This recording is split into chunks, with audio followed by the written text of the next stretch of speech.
Hai teman-teman semua, kali ini aku mau review. Di sini aku udah ada Crayola Super Tip. Ini aku punya yang isi 20 pieces. Ini tuh aku udah beli dari tahun kemarin dan aku waktu itu beli di harga Rp82.000. Dan aku belinya di Crayola Official. Nah, langsung aja aku reviewnya. Ini aku mulai dari packaging dulu. Ini tuh ada sampel warna untuk isiannya. Di sebelah kanan dan kirinya itu sama, ada sampelnya kayak gini. Terus di belakangnya itu juga ada sampel warna beserta nama-nama warnanya ya. Nah, ini kayak gini. Nah, jadi Crayolaku ini tuh udah aku beli dari Agustus 2021 karena kebetulan aku simpen baik, jadi kayak kartusnya itu masih bagus. Makanya aku pas review ini masih aku sertakan beserta packagingnya. Terus kalau udah kita keluarin dari packagingnya tuh jadinya tuh kayak gini. Dan itu ada mikanya gitu buat naruh ini biar lebih rapi. Terus ini untuk tampilan luarnya itu kayak gini. Jadi desainnya itu simple banget, ada tulisan Crayola Super Tipsnya kayak gini. Terus di ujung sini itu sebenarnya itu ada kode gitu, tapi nggak terlalu kelihatan. Ini kayaknya tuh kode warna untuk perbedaan tiap gradasi kayak gitu. Dan untuk tampilan dalamnya itu kayak gini ya teman-teman. Jadi ini itu ada bagian kecil sama ada bagian lebar di bagian tepinya itu. Crayola ini tuh sebenarnya adalah marker, makanya kenapa bentuk tipnya itu kayak gini, yaitu karena dia marker. Dan fungsi utamanya itu untuk mewarnai. Tapi tenang aja, karena ini juga masih tetap bisa kita pakai untuk membuat lettering. Dan di sini nanti aku akan kasih contohnya juga kok. Oke, kita akan mulai dari cara pegangnya dulu. Kalian harus ingat kalau kita tuh nggak boleh pegang terlalu dekat kayak gini, karena ini tuh gampang banget untuk ngerusak tipnya. Jadi pegangnya itu agak munduran aja, senyamannya kalian. Crayola ini menurut aku dia ini mudah diatur karena untuk membuat tulisan yang besar ataupun kecil kayak gitu dia bisa banget disesuaikan sesuai selera kita. Nah, ini aku coba tulis untuk yang ukuran besar sama yang kecil. Dan untuk cara nulisnya sendiri itu kita pakai bagian yang samping untuk membuat downstroke, dan untuk upstroke-nya kita pakai ujung tengah yang kecil itu.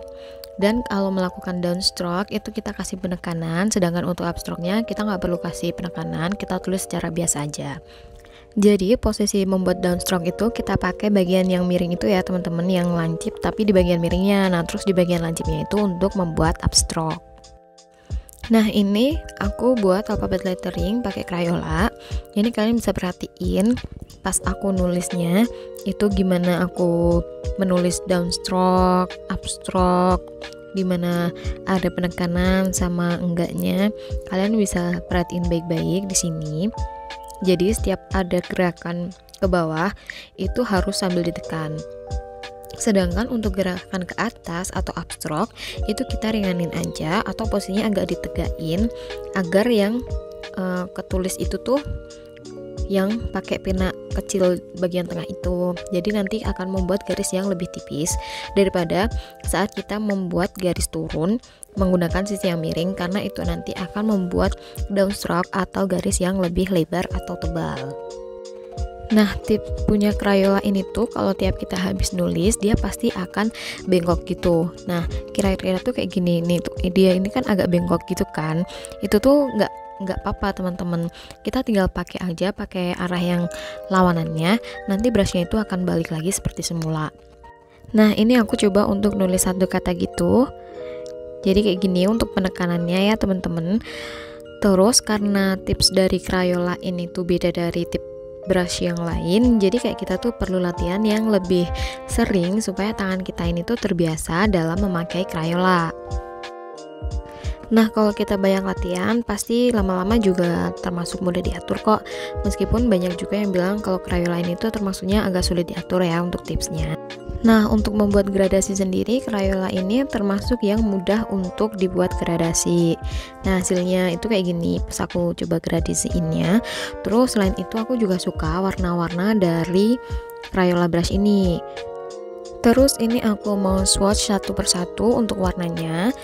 Jadi aku mau nge-swatch semua warna yang aku punya ini, sekalian mau ngomongin kelebihan ataupun kekurangan dari si Crayola ini tadi. Oke, aku mulai dari kelebihannya dulu. Jadi kelebihannya ini yang pertama adalah dia ini harganya murah. Satu piecesnya ini tuh cuman sekitar 4.000 sampai 5.000-an aja. Karena satu packnya ini kan aku 20 itu harganya cuman 85-an lah kalau yang sekarang. Jadi itu kalau misalkan kita bagi tuh sekitar 4.000-an harganya. Nah, selain itu dia ini juga punya banyak variasi warna. Karena selain dia menyediakan yang varian 20 warna, dia juga punya yang 10 warna, 50 warna, sama yang 100 warna. Jadi kalian tinggal pilih aja kalian pengen punya warna seberapa banyak. Terus warna dari Crayola ini tuh semuanya pigmented banget, jadi aku suka banget sama warna-warnanya, dan ini tuh menurut aku sangat recommended. Terus selain itu, si Crayola ini itu juga termasuk marker yang sangat-sangat multifungsi, karena selain dia bisa untuk mewarnai, dia juga bisa kita pakai sebagai lettering kayak gini. Terus dia juga bisa sebagai highlighter loh. Kalau mau dijadiin highlighter, kita tinggal gunain sisi yang miring dari tipnya itu. Nah, itu udah bener-bener kayak highlighter. Jadi kalau kita beli Crayola, kita itu beli satu paket lengkap antara highlighter, marker, sama brush pen. Jadi kayak hemat banget gak sih kalau misalkan kita beli satu Crayola ini.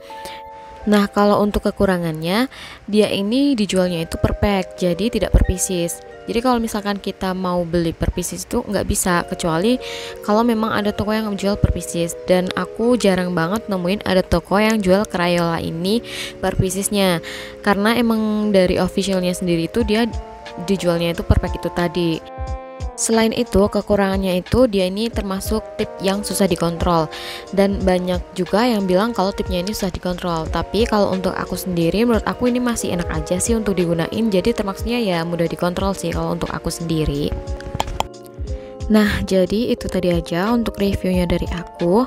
Kalau ada yang perlu ditambahkan atau ada yang kurang, kalian bisa share di kolom komentar supaya kita sama-sama belajar dan sama-sama tahu. Oke, sekian itu dulu aja dari aku. Jangan lupa tinggalkan like-nya dan subscribe channel aku. Dan see you in the next video. Bye-bye.